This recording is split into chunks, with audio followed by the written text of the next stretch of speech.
পীর সাহেব আজকে তাওবা করাবেন মুরিদদেরকে নিয়া।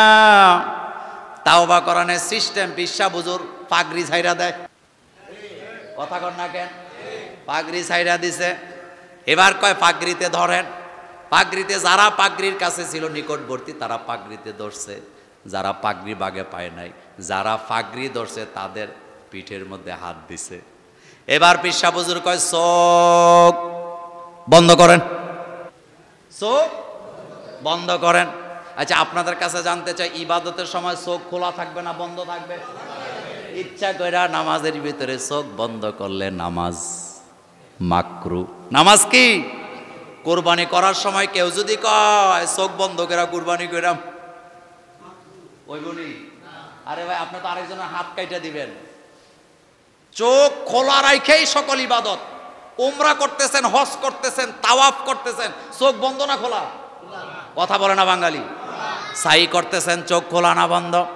আরাফাতে অবস্থান করতেছেন, চোখ খোলা না বন্ধ? কিন্তু আমাদের পীর সাহেব হুজুর আমাদের মুসলমান বানায় চোখ বন্ধ। চোখ বন্ধ করার জন্য আল্লাহ পাঠায় নাই। চোখ বন্ধ করে যদি ইবাদত থাকতো তাহলে নামাজের মধ্যে আমরা চোখ বন্ধ করে রাখতাম। নামাজের মধ্যে চোখ খোলা না বন্ধ? এবার খেয়াল করেন ইবাদতের নমুনা। পীর সাহেব বলতেছে চোখ বন্ধ, মুরিদরা চোখ বন্ধ, কয় মইরা যান, ও মইরা গেলাম। এবার কর আমি মুতাওয়াজ্জু আছি আমার কলবের দিকে, অথচ আমার কলবের ভিতরে বিড়ির গন্ধ। কথা আসতে কন, আছে না নাই? আমার কলবটা আমি বিড়ির দুয়া দিয়া রিজার্ভ রাখছি। এখন আমি মুতাওয়াজ্জু আমার কলবের দিকে, আমার কলব মুতাওয়াজ্জু আছে আমার বাবা হুজুরের দিকে। কথাগুলো কি বাস্তব না অবাস্তব? এবার খেয়াল করেন আপনার ইমানটা কিভাবে 12টা বাজাইতেছে দেখেন। অথচ মুসলমান মুতাওয়াজ্জু হওয়া কার দিকে? ইন্নী ওয়াজ্জাহাতু ওয়াজহিয়া লিল্লাযী, আল্লাহ ছাড়া কারো দিকে মুতাওয়াজ্জু হওয়া জায়েজ নাই। আমি চ্যালেঞ্জ করলাম আপনি একটা দলিল দেন যে আল্লাহ ছাড়া কারো দিকে মুতাওয়াজ্জু হওয়া যাবে। আমাদের জাতির পিতা ইব্রাহিম আলাইহিস সালাম শিখাইতেছেন আমি আল্লাহ ছাড়া কারো দিকে মুতাওয়াজ্জু হই না। আর যারা নিজের কলব পীরের দিকে মুতাওয়াজ্জু করে তারা ভণ্ড, তারা ঈমান হরণকারী, তারা হাইজেকার। তারা কি? কারণ আমি মানুষ, আমারে বানাইছে কে? আমি মুতাওয়াজ্জু হব কার দিকে?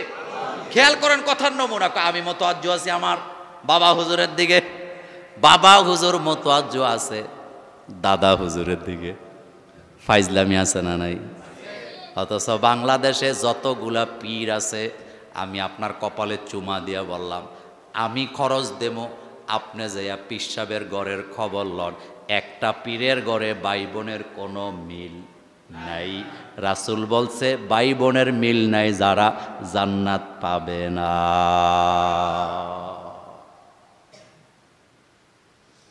কথা কি খুব বেশি বলে ফেলতেছি?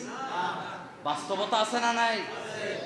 বাপটা মারা যায়, বড় পীর ছিল, মরার সাথে সাথে ভাইয়েরা প্রথমে লাগে গদি লইয়া। কি লইয়া? কারণ গদি যার, আমি কিন্তু কই নাই, আপনারা কইছেন গদি যার। আমি কিন্তু পীরের বিরুদ্ধে কথা কই নাই। পীরদের এই তরিকাগুলি চেঞ্জ করেন।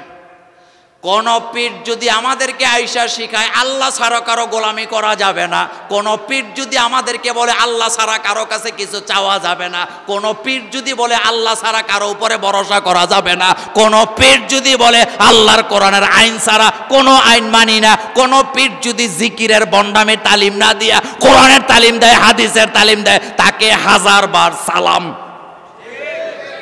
তাকে 1000 বার। কোন পীর যদি আসেন কোরআনের তালিম দেওয়া হবে, 1000 বার সালাম। কোন পীর যদি বলে কোরআনের আইন ছাড়া কারো আইন মানি না, 1000 বার সালাম। কিন্তু ওইগুলার দ্বারের কাছেও নাই। 2টা জিকিরের ওষুধ দিয়া হাদিয়াটা লইয়া মুরগির রানটা খাইয়া চলে যায়। তারা কোনোদিনও আমাদের উপকারী হতে পারে না। আচ্ছা আপনারা বলেন তো, নবীরা পৃথিবীতে আসছেন দাওয়াত খাইতে না দাওয়াত দিতে? এই তো আপনারা জানেন আলহামদুলিল্লাহ। আমি আপনাদের প্রতি খুশি এই কারণে, নবীরা পৃথিবীতে আসছে দাওয়াত খাইতে না দিতে? কোরআনে আল্লাহ দাওয়াত খাইতে কইছে না দিতে কইছে? ওদউ ইলা রব্বিক, তোমরা তোমার রবের দিকে ডাকো। ইলা সাবিলি রব্বি, আরেক জায়গায় বলা হয়েছে মান আহসানু কাউলাম মিম্মান দাআ ইলাল্লাহ, তার কথার চাইতে উত্তম কথা কার হতে পারে? যে মানুষকে দাওয়াত দেয় আল্লাহর দিকে। তাহলে আপনাদের কাছে জানতে চাই, নবীরা আইছে দাওয়াত দিতে আর আমাদের পীরেরা আইছে দাওয়াত খাইতে। এই কাতারে আমার মতো মোল্লারাও, কথা আসতে কইছেন, আমার মতো মোল্লারাও যারা দাওয়াত দেয় কোরআনের, যারা দাওয়াত দেয় নামাজের, পীর সাহেব আপনার কাছে আইছে, আপনি পীরের কাছে হাদিয়া নিয়ে গেছেন। পীর সাহেব যদি আপনারে প্রথম কথাটাই জিজ্ঞায় মা বাপ আছে নাকি? আছে। কত টাকা নিয়ে আসছ? যদি বলা হয় হুজুর আপনার জন্য 1000 টাকা আনছি, এবার পীর সাহেব যদি কয় ঠিক আছে আমার 1000 দিবা, মারে দিছো কত, বাপেরে দিছো কত? কয় না মা বাপরে দেই নাই। পীর সাহেব যদি কয় টাকাটা দরকার না, আমি দোয়া করে দিলাম তোমার জন্য হেদায়েতের, টাকাটা তোমার আব্বা আম্মারে নিয়ে দিয়া দিও, 1000 বার পীর সাহেবরে সালাম।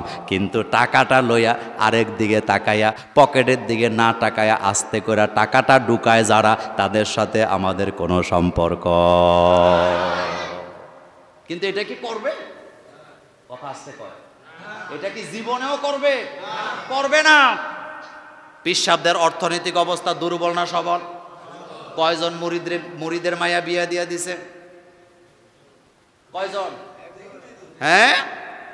বাংলাদেশে, আমি ছাত্র জীবনের কথা, আমরা একটা জরিপ করছিলাম, বাংলাদেশে 70% পীরেরদের উপরে জাকাত ফরজ, কিন্তু জাকাত দেয় না। কোনদিন আপনারা শুনছেন যে পীর সাহেব হুজুর আজকে জাকাত দিবে? মুরিদদের থেকে বাছাই করে করে একদল মুরিদরে নিছে, তাদেরকে জাকাতের টাকা দিয়ে ব্যবসা দিয়ে দিতেছে।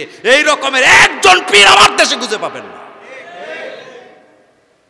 বরং অনেক জায়গায় যায় দেখছি পীরের দরবারের মসজিদের দেয়ালগুলি ভাঙ্গা ভাঙ্গা পড়তাছে।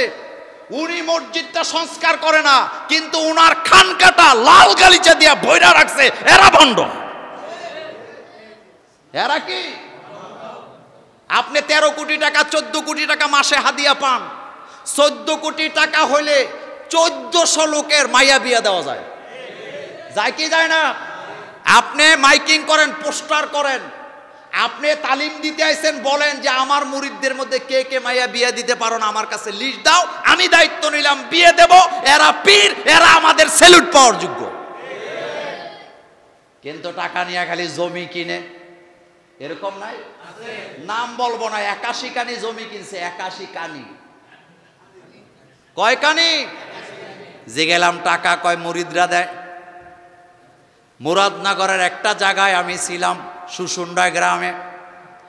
এক পীর আছে, এখনো জিন্দা আছে কিনা জানি না, ক্লিন শেভ করা, শার্ট প্যান্ট পরতো। বাপ নাকি ফকির আছিল, উনিও ফকির হয়েছে। ঘরে যায় দিয়ে এমন অবস্থা, হাই পাই, জীবনে কোনোদিন নামাজও পড়ে না। আমি যে গেলাম ভাই এত ভালো চলেন কেমনে, কি চাকরি করেন? কয় মোল্লা ভাই চাকরি করি না, বাপের কবরটা দেখায়, কয় এটাই আমার ফুজি। কসম আল্লাহর, আমার কথা রেকর্ড হয়। এই যে সুসুন্ডা, মুরাদনগরের সুসুন্ডা, ওখানে আমি ছিলাম। সে আমারে বাপের কবর দেখায়, আমার ফুজি এইটা, এইটা আমার লক্ষ্মী। আমি কই এটা লক্ষ্মী না, এটা তোমারে বাস দিব কিয়ামতে। আপনি চিন্তা করতে পারেন, নবীরা যেখানে না খায়া দাওয়াত দিয়ে, এখন আবার কইব যে আপনারাও তো টেয়া নেন, তো টাকা তো নেবই, ওইটার সাথে এটার কি সম্পর্ক? আবার উল্টা বুঝছেন না, আমি কি বলতে চাই সেটা বুঝেন। দাওয়াত দেওয়া লাগবে না খাওয়া লাগবে? দেওয়া লাগবে। কি করা লাগবে? কিন্তু তালিম দিতে হবে আল্লাহ ছাড়া কারো গোলামি করা। অথচ পাগড়ি দিয়া কইতেছে আমি মুতাওয়াজ্জু। আপনার দিকে আমি মুতাওয়াজ্জু হব কেন? আমি তো আমার আল্লাহর দিকে মুতাওয়াজ্জু হতে চাই। কার দিকে? আমি আমার রবের দিকে মুতাওয়াজ্জু আছি। হযরত ইব্রাহিম আলাইহিস সালাম, ফালাম্মা জান্না আলাইহিল লাইলু রাআ কাওকাবান ক্বালা হাযা রাব্বি। ইব্রাহিম আলাইহিস সালাম তারকা দেখার পরে কয় এটা আমার রব, তার দিকে মুতাওয়াজ্জু হলাম। একটু পরে তারকা অস্ত গেছে, উনি কয় না এটা আমার রব না। এবার আসছে চাঁদ। কি আসছে? ফালাম্মা রাআল কমার, বাজিগান, যখন চাঁদ দেখছে কয় হাজা রব্বি, এটা আমার রব। চাঁদ অস্ত গেছে, কয় না এটাও আমার রব না। কিছুক্ষণ পরে সকালবেলা সূর্য উদিত হয়েছে, সূর্য ছোট না বড়? বিজ্ঞানীরা কইছে সূর্য পৃথিবীর তুলনায় 13 লক্ষ গুণ বড়। এটা কইছে 1700 সালের পরে। আর আপনার জাতির পিতা ইব্রাহিম আলাইহিস সালাম 4500 বছর আগে বলে গেছে হাজা রব্বি, সূর্যটা বড়। ফালাম্মা রাআ শামসা বাজিগাতান ক্বালা হাজা রব্বি হাজা আকবার। তিনি বলতেছেন এটা এত বড়, এটাই রব। ফালাম্মা আফালাত, যখন সূর্য কি হলো অস্ত গেলে তিনি বসা থেকে দাঁড়াইলেন। নামাজের মধ্যে আমরা ইন্নিয়ত জাতু পড়ি কি পড়ি না? এই ইন্নিয়ত জাতু সর্বপ্রথম পড়ছে ইব্রাহিম আলাইহিস সালাম। যখন দেখলেন সূর্য অস্ত গেলেন, তিনি বসা থেকে দাঁড়ায় বললেন ইন্নী ওয়াজ্জাহাতু, পড়েন ইন্নী ওয়াজ্জাহাতু ওয়াজহিয়া লিল্লাযী ফাতারাস সামাওয়াতি ওয়াল আরদা হানিফা ওয়া মা আনা মিনাল মুশরিকিন। মুতাওয়াজ্জো হইতে হবে কার দিকে? নাকি হুজুরের কলবের দিকে? নাকি হুজুরের কলবের দিকে? Rose TV 24. Enjoy by listening to the Holy Quran.